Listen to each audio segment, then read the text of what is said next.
when I started iN2L, it was, I mean, for the last 20 years, and many of you, Kimberly, 2002, in at Lakewood, and Jane at CLC in 2001, I spent 20 years not that there's anything wrong with this, but I would sell iN2L in a community. I'd go into a building, and you'd go try to find all you smart people running communities with your budgets and blah, blah, blah.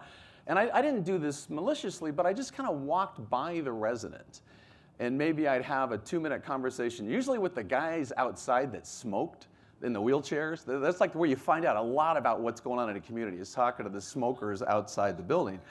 But I started this company, or this concept. I turned 60 right before COVID, in 3 years ago. I turned 60 and the company turned 20. So we invented something called the 60-20 tour. And we went, I'm going to go through, Mr. Owen has told me I have to speed up things, so I'll go through some of these things relatively quickly. But we took a van, we just took this van and wrapped it, obviously, and turned it into carpool karaoke. And it was all based on gratitude. I was just so grateful, and also the fact that everybody inside the company wanted me to leave for 6 months. So it was a win-win, kind of a win-win negotiated. But anyway, so I started driving all over the country, and my first preconceived notion that got so shot down was I would reach out to people as we tried to set up these visits, and I would always kind of imply, it's probably better for your independent residents, and my whole subconscious prejudice about people living with dementia. So some of you may know her. That's Mary Haynes, who's on the right, who's the CEO of Nazareth Home in Kentucky, and she brought Emily for a trip. And I went around, it was the very first trip we did, and Emily was fascinating, and she had this story to tell and that story to tell about her youth, about her faith, about all these kind of things. And we drive back, and I'm going right to the independent living part of the building, and Mary's like, nope, keep going to memory care. And it was astounding to me, someone who's been living this world for 20 years and a product that's impacted thousands and thousands of people living with dementia, that I still had my own prejudice. And so we really flipped the script and wound up having a lot of what we did on this tour specifically focusing on people living with dementia. So this is like all these serious presentations you've had. This is like just a whirlwind watching YouTube channel all day long. But this is in Pennsylvania at an adult day program. These two guys far down the dementia path who were both truckers. And so here they are, you just start driving out, watch their reaction to trucks. Speaking of trucks. Throw the horn at him.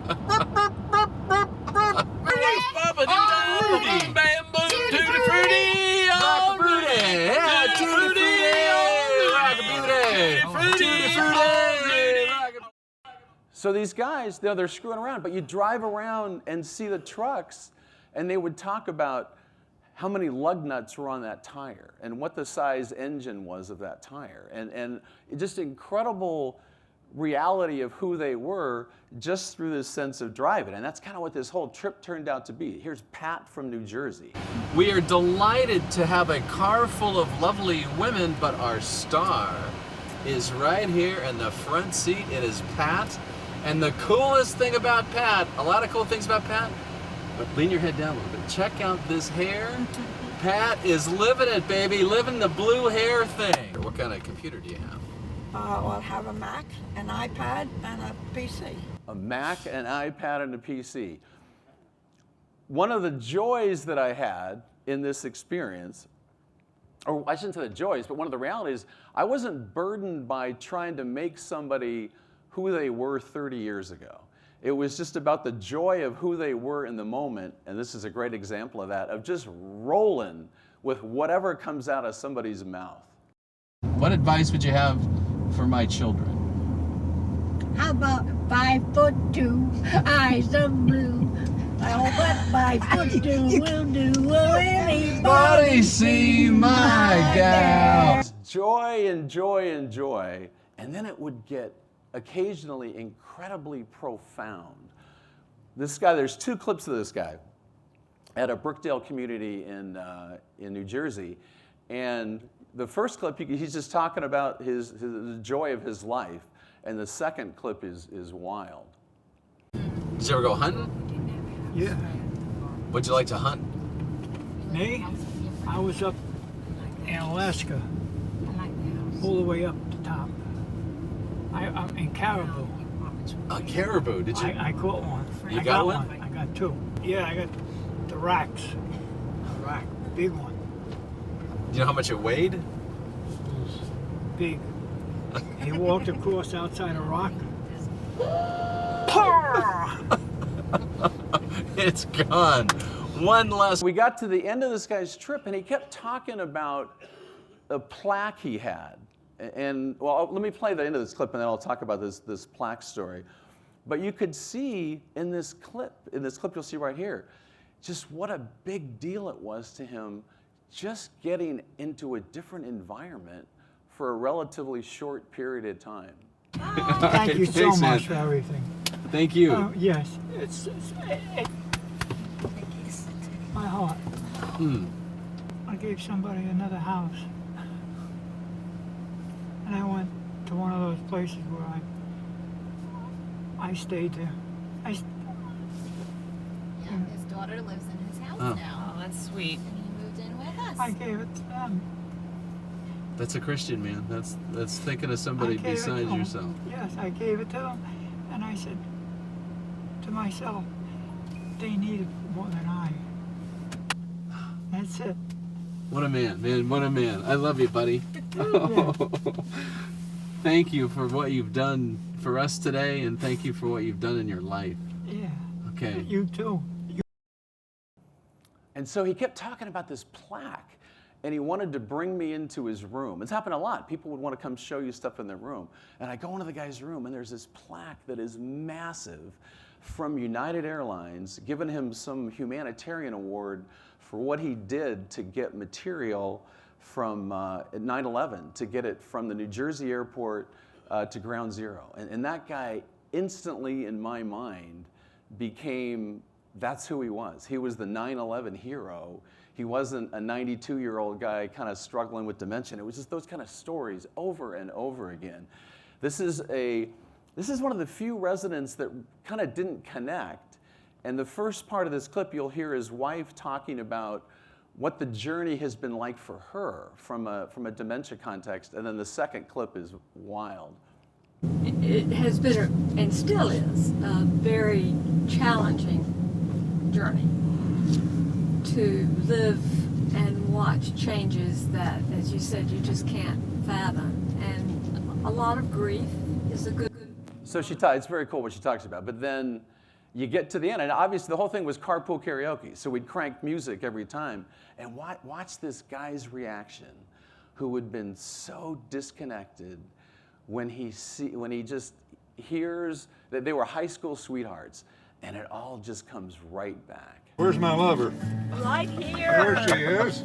Get out of my seat, You sweetheart, I'm in love with you. Let me hear you whisper that you love me too.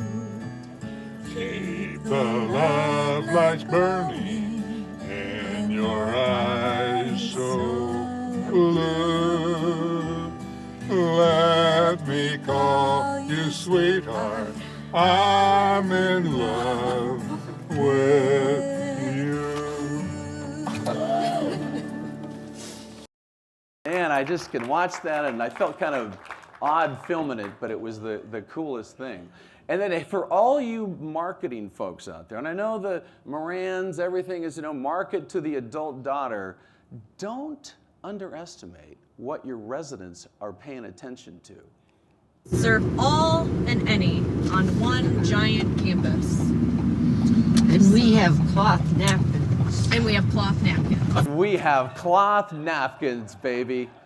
I don't need no adult daughter to tell me that. I like my cloth napkins. So I don't think Isaac here. Is Isaac here anywhere from Anthem? Anyway, this is probably my favorite couple of clips. We were doing the garb is because we were doing a Born in the USA theme, and you'll see this is a resident that was a Vietnam vet as a, well, you'll see. And we're trying to get him to start yelling at me like the drill sergeant, and he won't do it. But then you'll see later that it's there. So Dennis, you went to Vietnam, Vietnam, yes, I did. Vietnam veteran. Yep. What was your role in the Army? My role in the Army was bloodshots.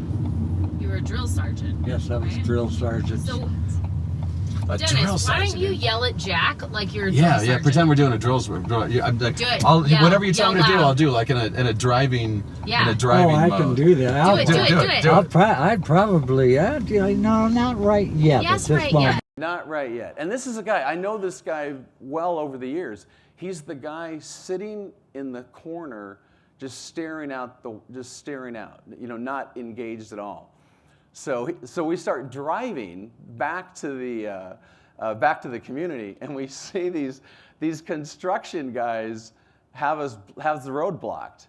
And here comes the frickin' drill sergeant. Wait a second. What do you think?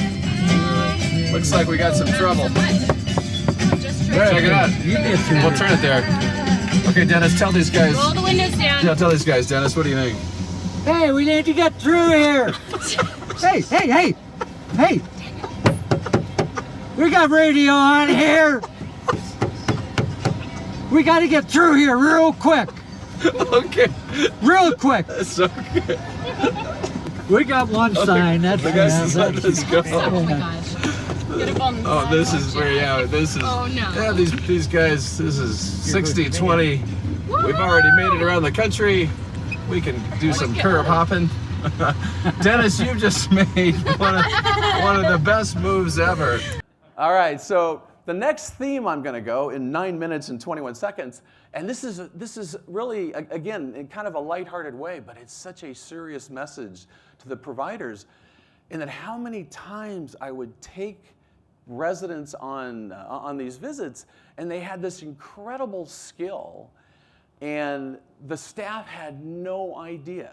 This guy, he gets into the trailer, and with like a shoebox sized box, and he pulls out. You open up the box. There's 23 harmonicas built in the 20s and 30s, and in World War II, he was on one of the first aircraft carriers. And when the guy that was the admiral, whatever you call the guy running the ship, when he saw what this guy did, he pulled him totally out of combat just to have him do this all day long. Harris, do your honer. Take it on, baby.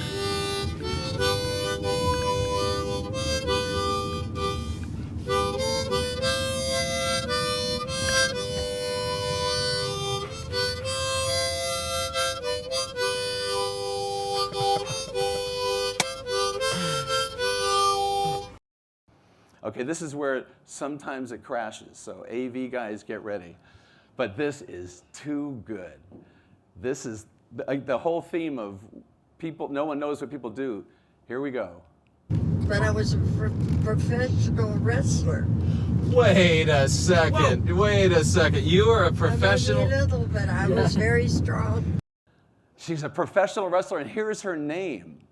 When I went up to Boston, the manager up there said, "No, we're giving you another name." So he called me Candy Star. So that was my name in Boston. Let's get ready to rumble! For Candy Star, professional wrestler. So I thought it would be kind of cool when we finished the journey. I look up Candy Star on Google. Bad idea. I was hoping to have her pop up in her wrestling gear. Nope. And I still get texts to this day from that search, I think.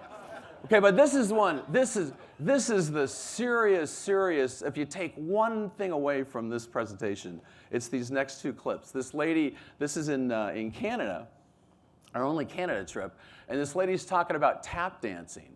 We used to tap dance New Year's Eve. We'd go to the theater, and before the movie started, we'd do some tap dance. Like a show? Yeah, there was always like a show. Or we'd go to an art. So she talks about tap dance, and we go back to we finish the run, and it's like, hey, I got my phone, can you tap dance for me? And she does a wind sprint to her room, and comes back with her shoes on, and here's a little performance for you. I'm Sylvia Horwich from Winnipeg, living now at Baycrest, Neptune Drive, and I love to tap dance. Get your coat and get your hat. Leave your worries on the doorstep. Just direct your feet to the sunny side of the street. And hear that pirouette and I doorstep. No drops at my feet to the sunny side of the street. Yay, all right. The 60-20 tour has its first tap dancer, Sylvia. Okay, so the message of that story, she hadn't tap danced in 35 years because nobody asked her. And she had her shoes just waiting in the closet for somebody to ask her to tap dance. And it was heart-wrenching and heartwarming at the same time, but it's like, do you know your tap dancers? It was such a profound thing for me to see how much joy she had and how many dances she didn't have. This was Miss Colorado, USA. We had a good time with this one. On behalf of Doug Farmer at CHCA and Bonita, we love you, Bonita, we are here to sing to honor. Are you ready? Get ready, get ready.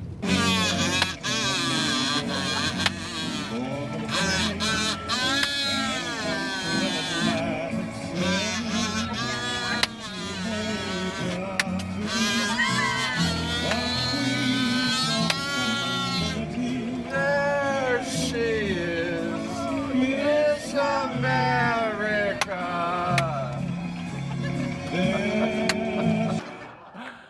Oh, I can go on and on and on. I do want to just kind of wrap up with a couple of, I'm going to say where I'm going real quick, but just one, I'll skip time, I'll skip through this. But this story, I don't think Jessica's here, but this is a gentleman, a resident at Blake, that he had the coolest run. And it took us 4 weeks to get the clip ready. I sent an email. We got the clip ready. He was dressed up like Harry Carey, for those of you who are Cubs fans. And so I sent an email to the administrator, and he told me he was going to an event, but something told me he should go check his email. And so we showed him this email. This is good old George. What advice would you have for a 20-year-old today to live a good life? A 20-year-old? You've lived a good life. Tell us what advice would you give? Don't start drinking until you're 21.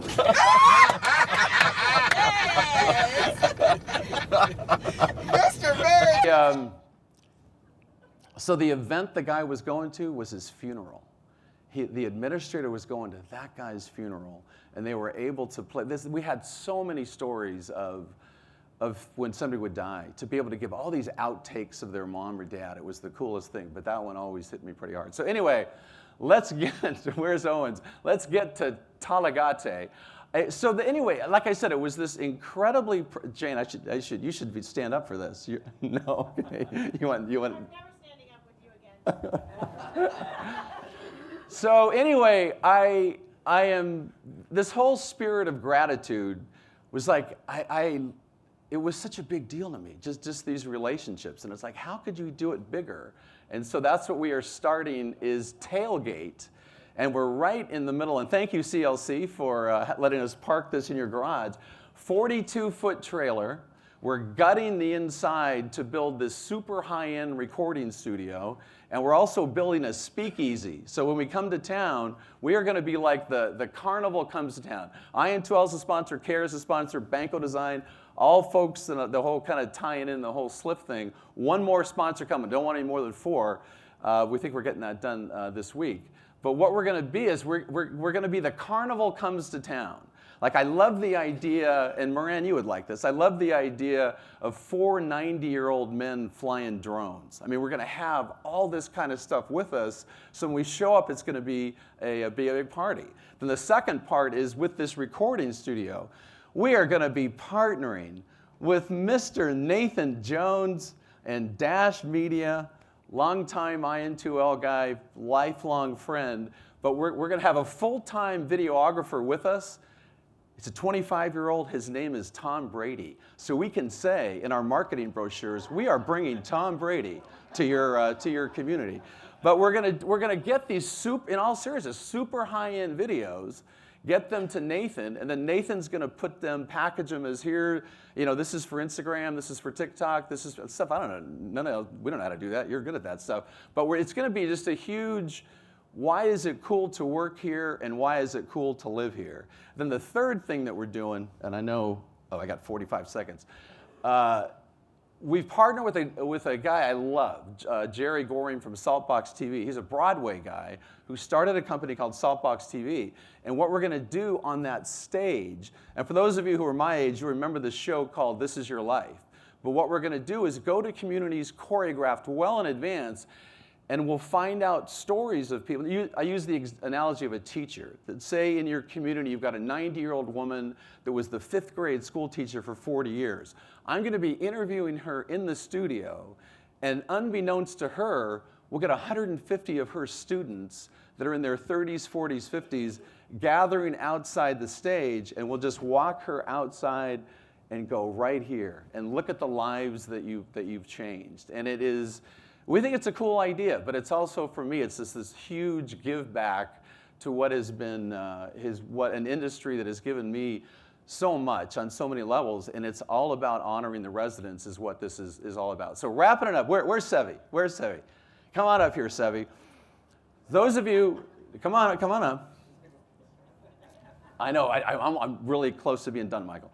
But those of you who know Springsteen like I do realize that this is kind of more of a protest song than anything else. But I am so grateful, in all seriousness, to live in a country where you can have an idea like iN2L, and 23 years later, it turns into this thing that we could never have imagined, partner with LifeLoop, all the stuff that we're doing.